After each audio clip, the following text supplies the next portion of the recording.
नमस्कार दोस्तों, आज मैं आपको सुनाऊंगा मंदिर में ही क्यों रो पड़ी एक बूढ़ी माँ। एक सुंदर सी कहानी।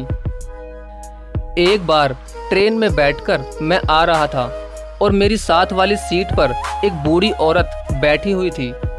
वो ट्रेन में बैठी हुई लगातार रो रही थी। तब मैंने पूछा कि बूढ़ी माँ, क्या हुआ, आप इतना क्यों रो रही हो? मगर बूढ़ी माँ ने मुझे कुछ नहीं बताया कि वो क्यों रो रही थी, मगर मुझसे उसका रोना देखा नहीं जा रहा था। इसलिए मैंने उनसे दोबारा कहा कि बूढ़ी माँ, आप मुझे अपना बेटा ही समझकर बता दो कि आप इतना क्यों रो रही हो। तभी उस बूढ़ी माँ ने मुझे एक लिफाफा पकड़ा दिया। मैंने जब उस लिफाफे को खोलकर देखा तो उसमें 4 पेड़े, 200 रुपये और एक मोर का पंख रखा हुआ था। तभी मैंने बूढ़ी माँ से पूछा, मैया ये क्या है?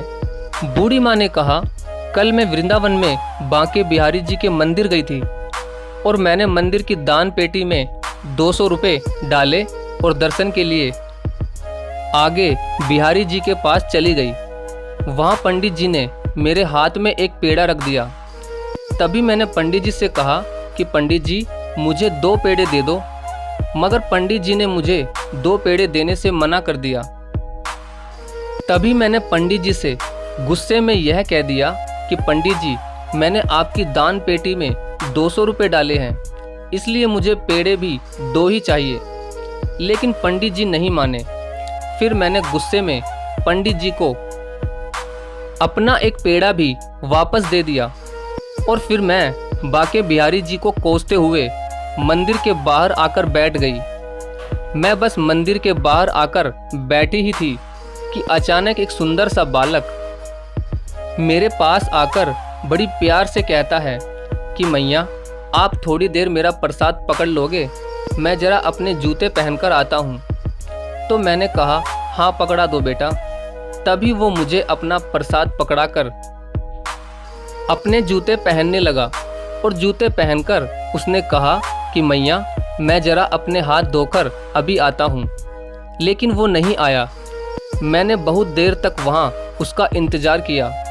काफ़ी देर बाद मैंने उस लिफाफे को खोलकर देखा तो उसमें 200 रुपये, 4 पेड़े और एक मोर के पंख के साथ एक कागज़ पर यह लिखा हुआ था कि मैया, आप अपने लाल से नाराज़ मत हुआ करो।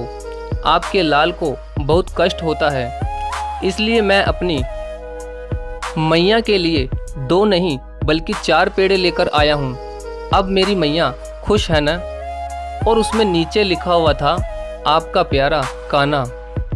और जैसे ही मैंने वो चिट्ठी पूरी पढ़ ली, न जाने वो चिट्ठी कहाँ पर उड़कर चली गई और मैं वहाँ बैठी बैठी ये सोचकर रोती रही कि मैं कितनी कंजूस और कितनी लालची हूँ कि मैंने दान पेटी में डाले हुए पैसों के बदले में भी मंदिर के अंदर बैठे पंडित जी से 1 के बदले 2 पेड़े मांग लिए। मगर फिर भी मेरी सारी गलती माफ़ करके बांके बिहारी जी ने मुझे अपने कितने सुंदर दर्शन दिए और अब मैं उनके दर्शन से धन्य हो गई हूँ। उस बूढ़ी माँ की ये सारी बात सुनकर ट्रेन में बैठे उस लड़के की भी आंखों में आंसू आ गए। तो दोस्तों, ये थी आपके लिए एक प्यारी सी कहानी। अगर आपको अच्छी लगी हो तो प्लीज़ वीडियो को लाइक और शेयर ज़रूर करें। धन्यवाद।